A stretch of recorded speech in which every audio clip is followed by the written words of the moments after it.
আমার চাচা মোবাইলে ভিডিও দেখার সময় তাকে আমি দেখে ফেলি এবং চাচা আমার সাথেও যেভাবে কাজ করল। বন্ধুরা, গল্পটি সম্পূর্ণ শুনলে আপনাদের মেশিন দিয়ে পানি চলে আসবে, আপনারা হাতের কাজ করতে বাধ্য হবেন।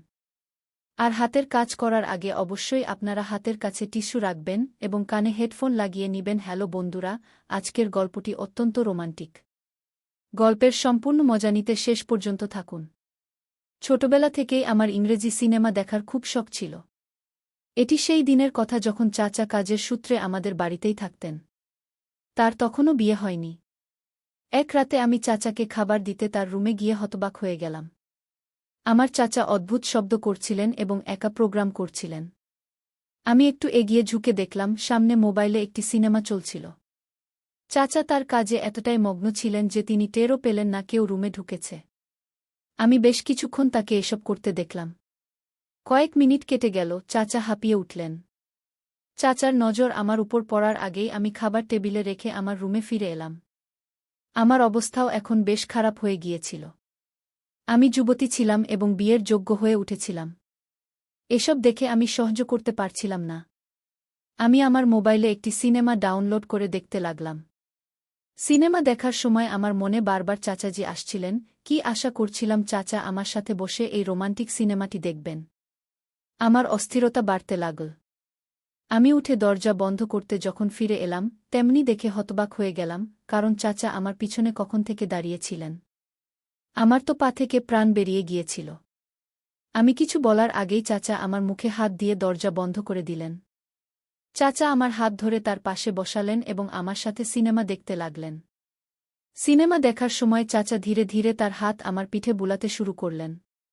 আমার মধ্যে এতটুকু সাহসও ছিল না যে আমি চাচার হাত সরিয়ে দিই। আমি আমার শরীর সম্পূর্ণভাবে শিথিল করে দিয়েছিলাম। চাচা আমার হাত ধরে যখন তার হ্যালো বন্ধুদের, স্বাগতম আপনাদের সবাইকে আমাদের আরও একটি রোমাঞ্চকর গল্পে। আশা করি আপনাদের এই গল্পটি খুব পছন্দ হবে। বন্ধুদের, গল্পটি অত্যন্ত মজার হতে চলেছে, তাই মন দিয়ে শুনুন। আমার নাম কাজল এবং আমার বয়স 18 বছর। আমি আমার স্বাস্থ্যের খুব যত্ন নিই। আমার আম্মি জানের সম্পর্ক ছিল একটি গ্রামের সাথে এবং সেখানকার দেশি ঘি খুব বিখ্যাত ছিল। স্বাস্থ্য ভালো করার জন্য মানুষ এই দেশি ঘি ব্যবহার করত। তাই আমার আম্মি জান আমার জন্য চাচার ডিউটি লাগিয়ে দিয়েছিলেন, যিনি দূরের সম্পর্কে আমার আম্মার ভাই ছিলেন এবং সম্পর্কে তিনি আমার মামাও ছিলেন। কিন্তু আমি তাকে কখনো মামু বলতাম, কখনো চাচা বলতাম। আমার আম্মি চাচাকে বলেছিলেন যে তিনি আমাদের জন্য গ্রাম থেকে দেশি ঘি নিয়ে আসবেন। আমার চাচা এখন প্রতি মাসে আমাদের বাড়িতে দেশি ঘি নিয়ে আসতেন। চাচা বেশ যুবক এবং স্মার্ট ছিলেন এবং তার এখনও বিয়ে হয়নি। তার জন্য অনেক প্রস্তাব এসেছিল এবং আমার নানিও চাইতেন যে তার দ্রুত বিয়ে হয়ে যায় এবং তিনি তার ভালো বয়সে বিয়ের মজা নিতে পারেন। কিন্তু আমার চাচার কথা ছিল যে তিনি প্রথমে তার পড়াশোনা শেষ করবেন এবং যখন ভালো চাকরি পাবেন তখনই বিয়ে করবেন। তার এই কথায় সবাই চুপ হয়ে গিয়েছিলেন।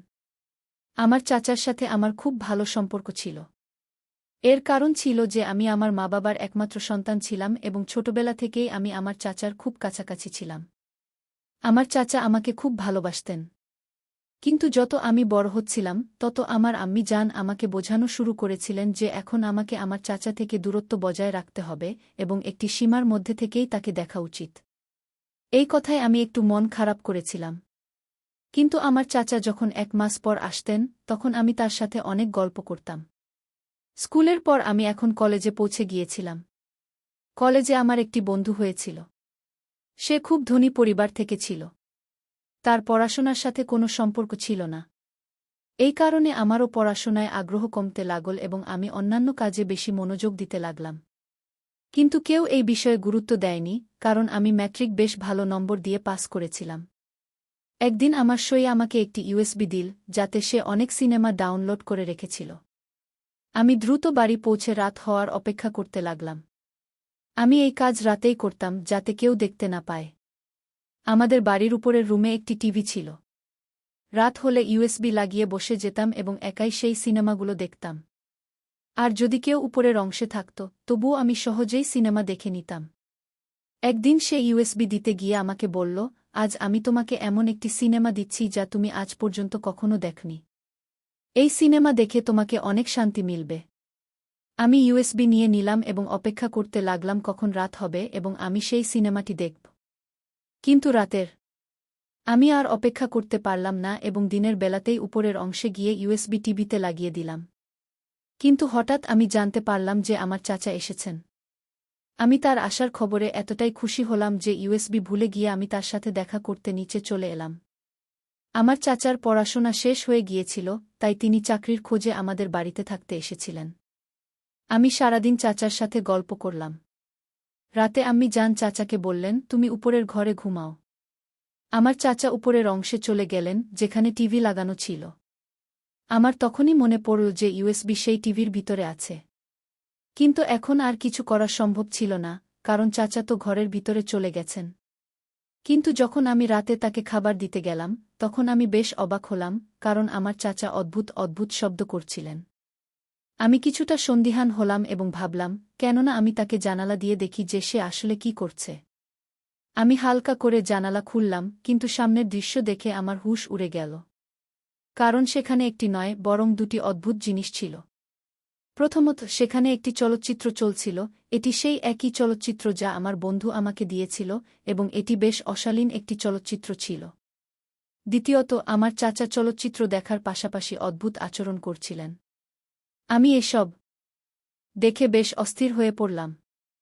আমার ইচ্ছা হচ্ছিল যে আমি এসব দেখতেই থাকি, কিন্তু আমি তা করলাম না, কারণ চাচার খাবার ঠান্ডা হয়ে যাচ্ছিল। আমি দ্রুত দরজায় টোকা দিলাম, তখন চাচা দরজা খুললেন। তিনি বেশ অস্থির এবং ঘাবড়ে গিয়েছিলেন। খাবার নেওয়ার পর তিনি দ্রুত দরজা বন্ধ করে দিলেন। এখন আমারও ইচ্ছা হচ্ছিল যে আমিও সেই চলচ্চিত্রটি দেখি, কারণ এটি দেখে আমি বেশ শান্তি পাচ্ছিলাম। কিন্তু আমি কিছুই করতে পারলাম না। আমি ভাবলাম যে চাচা বাইরে চলে গেলে আমি সেই চলচ্চিত্রটি ফেরত নেব। কিন্তু চাচা পরের দিন বাইরে আসলেন না। আমি রাতে আবার খাবার দিতে গেলাম, তখন চাচা সেই একই চলচ্চিত্র চালু রেখেছিলেন এবং চাচা আবার সেই একই কাজ করছিলেন। আমি কিছুক্ষণ তাকে এভাবে দেখতে থাকলাম, তারপর আমি তাকে খাবার দিলাম। এখন আমারও ইচ্ছা হচ্ছিল যে আমি আমার চাচার সাথে বসে সেই চলচ্চিত্রটি দেখি। এক রাতে আমি এমন করার সিদ্ধান্ত নিলাম এবং সরাসরি চাচাকে খাবার দিতে ভিতরে হঠাৎ করে চলে গেলাম। আমাকে হঠাৎ করে আসতে দেখে চাচা একদম ঘাবড়ে গেলেন। তার কাছে সময় ছিল না যে তিনি চলচ্চিত্রটি বন্ধ করতে পারেন। এই কারণে চলচ্চিত্রটি তখনও চলছিল এবং তাতে বেশ অদ্ভুত ধরনের দৃশ্য ছিল। এখন আমাদের দুজনের সামনে সেই চলচ্চিত্রটি চলছিল। আমি এসব কিছু বেশ অদ্ভুত লাগছিল, কিন্তু আমি সাহস করে চাচার সাথে বসে গেলাম। যখন চাচা আমাকে বললেন যে আমার এমন করা উচিত নয় এবং আমাকে আমার ঘরে ফিরে যাওয়া উচিত, তখন আমি চাচাকে বললাম যে এই চলচ্চিত্রটি আমার বন্ধু আমাকে দিয়েছে এবং এটি দেখার সময় আমার কাছে ছিল না। এই কারণে আমি আপনার সাথেই এই চলচ্চিত্রটি দেখব। আমার চাচা এখন হতবাক হয়ে গেলেন। তিনি আমার জিদের সামনে কিছুই করতে পারলেন না এবং আমি চাচার সাথে বসে সেই চলচ্চিত্রটি দেখতে লাগলাম। চলচ্চিত্রটি দেখে আমার অদ্ভুত লাগছিল। আমার চাচাও আমার অবস্থা দেখছিলেন। আমার এখন ঘাম হতে শুরু করল। তারপর হঠাৎ করে চাচা আমাকে বলতে লাগলেন, কাজল, তুমি আমাকে চাচা কেন বলো?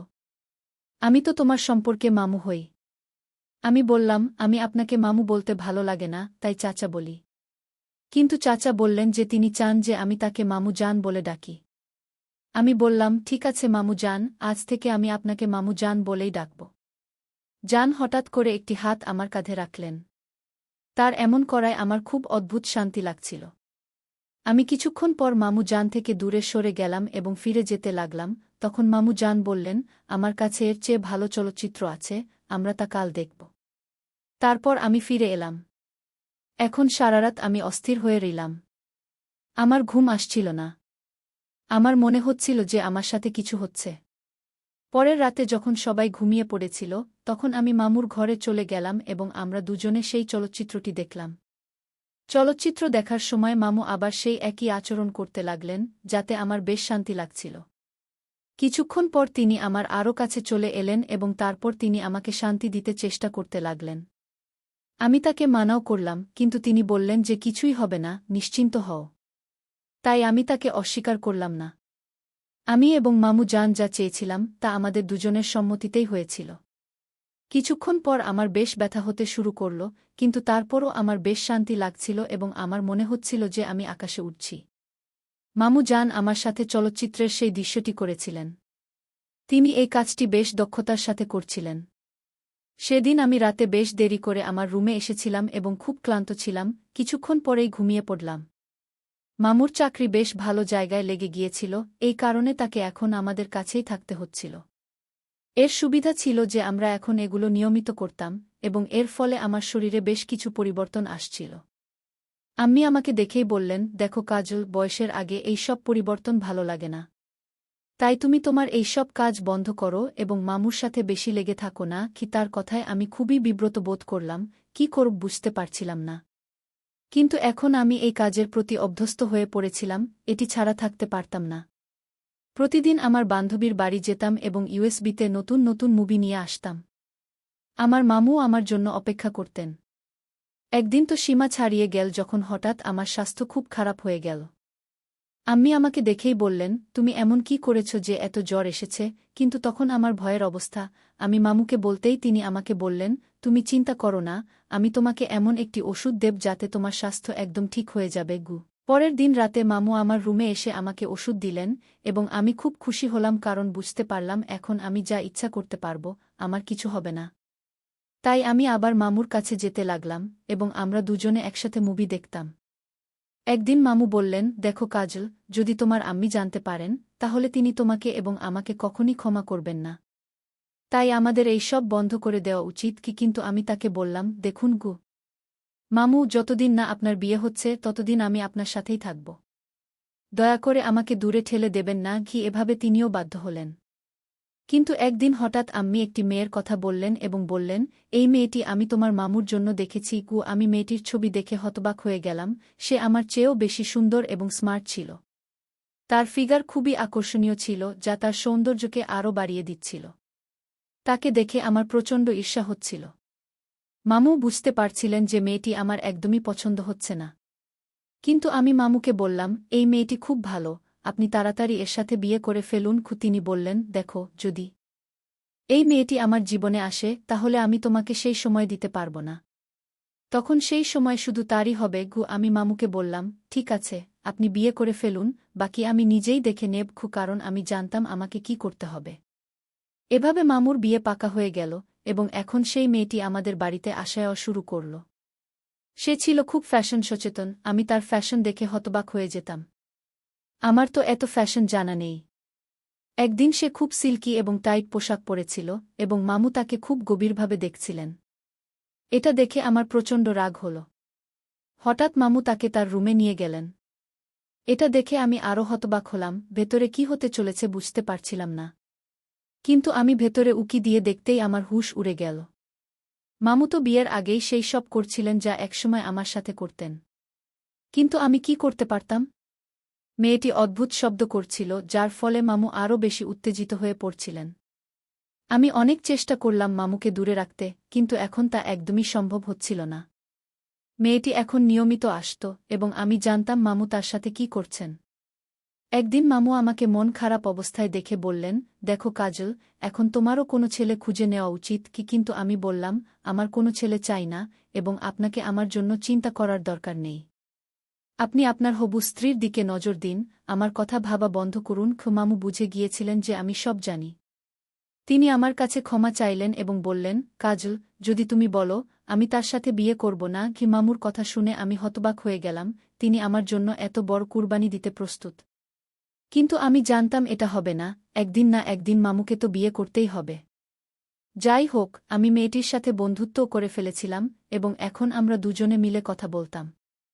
একদিন আলাপচারিতায় আমি তাকে বললাম, তোমার ফিগার এত আকর্ষণীয়। আমি কিভাবে আছে, আমাকেও কোনো উপায় বলো না গি।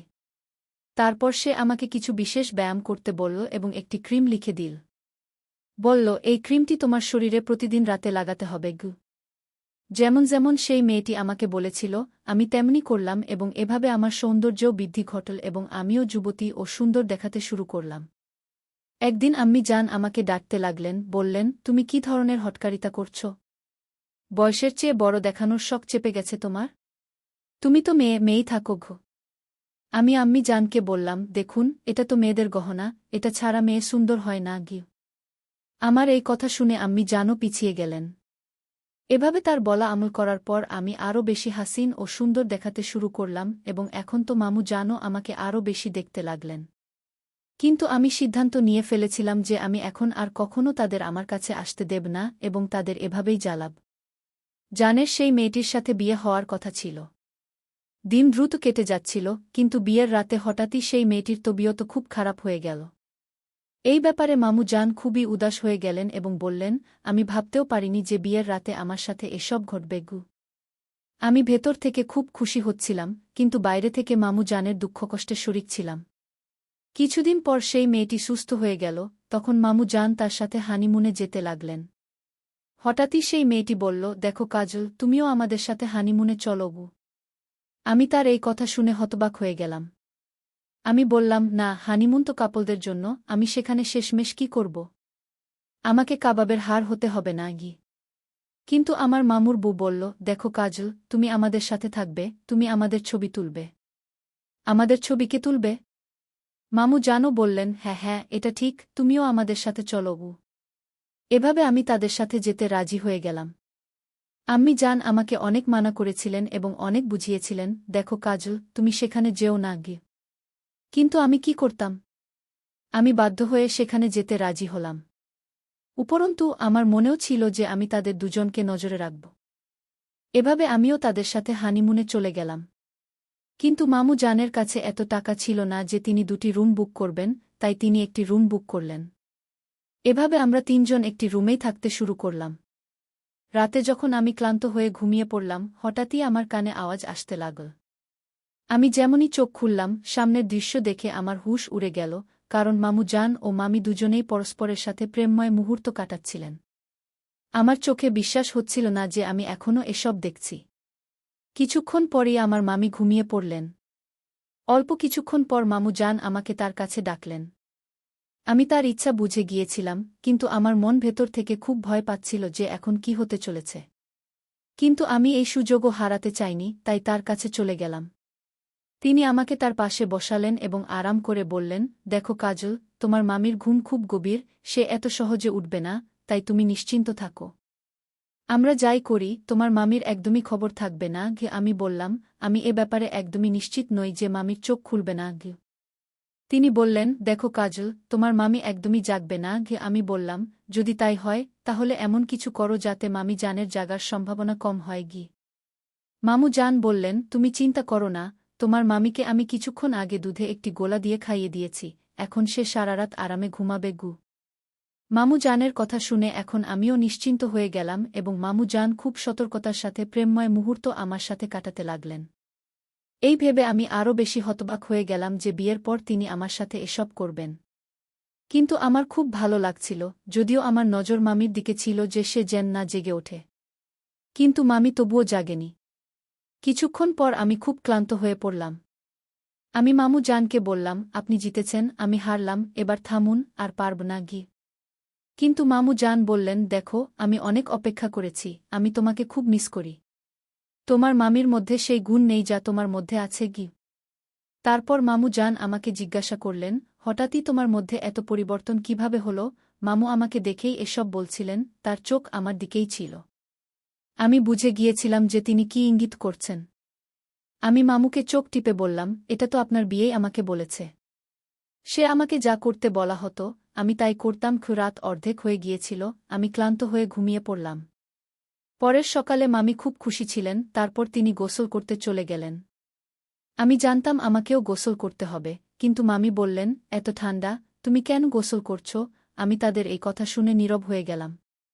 মামু জান বললেন, এটার অভ্যাস, এ তো প্রতিদিনই গোসল করে। মামু জানের এই কথা শুনে আমার প্রাণে প্রাণ এল। আলহামদুলিল্লাহ, মামু জান আমাকে বাঁচালেন। এভাবে আমিও গোসল করে ফ্রেশ হয়ে গেলাম। আমি বুঝে গিয়েছিলাম যে যতদিন আমরা হানিমুনে থাকব, আমার সাথে এগুলো চলতেই থাকবে। না চাইলেও তাদের ছবি তো তুলতাম, কিন্তু এখন আমার উদ্দেশ্য ছিল অন্য কিছু। রাতে আমি অপেক্ষা করতাম, কিন্তু যেই মামি ঘুমাতেন, মামু জান আমাকে তার কাছে ডেকে নিতেন। কিন্তু আমি জানতাম যে এসব এখন ভুল, এবং এসব কতদিন চলবে। ওষুধটা আমার কাছেই ছিল, এই ওষুধের উপর ভরসা করে আমি নিশ্চিন্ত ছিলাম, তাই তার কোনো চিন্তাও ছিল না। কিন্তু আমি জানতাম যে সামনে আমার জন্য খুব কঠিন হবে, যদি আমার বিয়ে হয় এবং আমার ভাবি স্বামী জানতে পারে যে আমি আগেই এসব করেছি, তাহলে সে নিশ্চিত আমাকে ছেড়ে দেবে। এই ভয়েই আমি সব ছেড়ে দিয়েছিলাম এবং মামু জানকেও বলেছিলাম যে এখন আমাকে আমার জীবনে এগিয়ে যেতে হবে। আমি চাইনি যে কেউ আমার উপর সন্দেহ করুক। মামু জানও বললেন, দেখো কাজল, আমি তোমার জন্য ছেলে খুঁজব, কিন্তু খেয়াল রাখবে যেন সে কিছুই না জানে যে তুমি আগে এসব করেছ। মামু জানের কথা শুনে আমি খুব খুশি হলাম, আমার মাথা থেকে একটা বড় বোঝা নেমে গেল। এভাবেই মামু জান একটা ছেলে খুঁজে দিলেন যে খুবই শান্ত এবং ভোলা ছিল। সে কিছুই জানত না, তাকে দেখে আমার প্রাণে প্রাণ এল। এভাবেই আমার এবং তার বিয়ে হয়ে গেল। আমার জীবন আরও ভালোভাবে চলতে লাগল, কিন্তু সেই ছেলে আমাকে ততটা খুশি রাখতে পারত না, যতটা আমি আমার আগের জীবনে খুশি ছিলাম এবং আমার মামুকে মনে করতাম। তারপর একদিন মামু জান আমাকে একটা ওষুধ দিলেন এবং বললেন, এটি তুমি তোমার স্বামীকে খাওয়াবে, এটি তোমাকে খুব খুশি রাখবে। আমি তাই করলাম, কিন্তু আমার স্বামী আমাকে মানা করতে লাগল এবং বলল যে এমন ওষুধের স্বাস্থ্য ভালো থাকে না। কিন্তু আমি সিদ্ধান্ত নিয়েছিলাম যে আমি তাকে এই ওষুধ খাওয়াবি। আমি দুধে ওষুধ মিশিয়ে আমার স্বামীকে দিতাম। আমার স্বামী যেই ওষুধ খেত, সে তৎক্ষণাৎ আমাকে তার কাছে ডাকত এবং তখন আমি সারা জীবনের সুখ পেতাম। আমি আমার মামু জানকে অনেক ধন্যবাদ দিলাম, কারণ তার জন্যই আমার জীবন এত সুন্দর এবং সুখময় হয়ে উঠেছিল। তাহলে বন্ধুরা, আজকের গল্প এটাই ছিল। এই গল্প সম্পর্কে আপনার মতামত আমাদের কমেন্টে জানাবেন। ভিডিও ভালো লাগলে লাইক করুন, শেয়ার করুন, সাবস্ক্রাইব করুন। ধন্যবাদ।